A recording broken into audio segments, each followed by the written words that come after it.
আজকে আমার শাশুড়ি মা আমার জন্য 4 কেজি ওজনের একটা হাঁস পাঠিয়েছে, সাথে অনেকগুলো বাগদা চিংড়ি। অনেকদিন পর নারকেল দুধ দিয়ে হাঁস রান্না করলাম। আজকে আমার 2 আব্বুকে খাওয়াবো। হ্যালো এভরিওয়ান, আসসালামু আলাইকুম। কেমন আছো তোমরা সবাই? শাশুড়ির কাছ থেকে এমন ভালোবাসা পাওয়া আসলেই অনেক সৌভাগ্যের ব্যাপার। আজকে সকালে আমার শ্বশুর আব্বু এসেছে গ্রাম থেকে। এই মাছগুলো সব আমাদের ঘেরের মাছ। আমার শাশুড়ি মা আমাকে অনেক ভালোবাসে।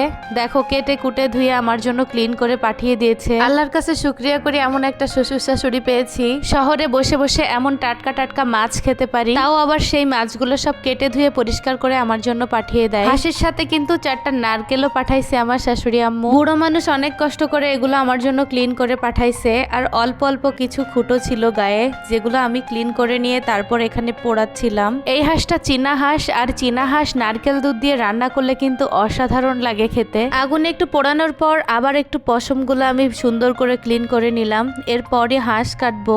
এই হাঁসগুলো সব আমার শাশুড়ি মায়ের পালা হাঁস। এই হাঁসগুলো কিন্তু কোনো ধরনের ফিড খাওয়ানো হাঁস না। আমাদের ঘেরে ছোট মাছ খাওয়িয়ে এই হাঁসগুলোকে বড় করা। আর মাছ খাওয়া হাঁস কিন্তু খেতে অনেক মজা লাগে। তোমাদের ভাইয়া আমাকে একটু কাজে হেল্প করতেছে, যেহেতু আমার শ্বশুর আসলেই খুব তাড়াহুড়া লাগাই চলে যাওয়ার জন্য। আমার শ্বশুর আব্বু হাঁস খেতে অনেক পছন্দ করে, তাই তাকে আজকে জোর করে ধরে রেখেছি। আজকে বাসায় অনেক বেশি গরম লাগতেছে। তোমাদের ভাইয়া তো গরমে ঘেমে পুরা শেষ। আজকে আমার শ্বশুর এসেছে, তাই আমার আব্বুকেও একটু ডাক দিলাম।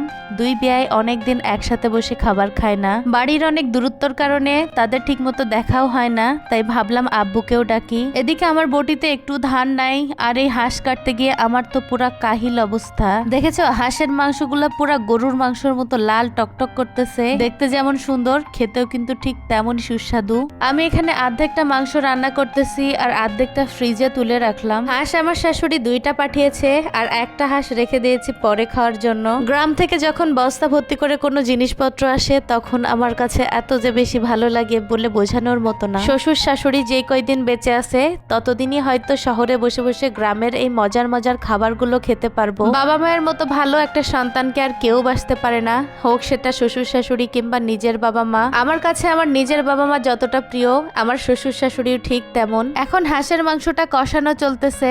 এই যে দেখো, সুন্দর করে না কষালে কিন্তু হাঁসের মাংসটা একটু ভালো লাগে না। পাতিলের গায়ে পোড়া পোড়া করে মাংস কষালে সেই মাংস খেতে কিন্তু অনেক বেশি স্বাদ হয়।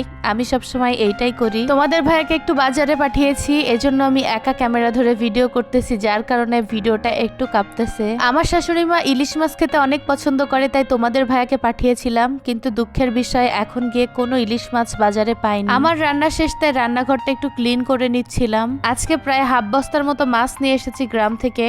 সেই সব ক্লিন করতে করতে আমার রান্নাঘরের অবস্থা আজকে বেহাল দশা। সব কাজ কাম শেষ করে আজকে খেতে বসে গেলাম সবার সাথে। আমার একটা এতিম খালাতো ভাই আছে, সে এসেছে, আর 2 বাবাকে নিয়ে বসে গেলাম ভাত খেতে। বাহিরে অনেক গরম, তাই এসি ছেড়ে দিয়ে আমরা মেঝেতে বসেই খাওয়া শুরু করছি। আজকে আমার মেয়েটা নানা আর দাদাকে একসাথে দেখে অনেক বেশি খুশি। আজকের ভিডিওটা এখানেই শেষ করছি। সবাই ভালো থাকো, সুস্থ থাকো। নেক্সট ব্লগ দেখার আমন্ত্রণ রইলো। আল্লাহ হাফেজ।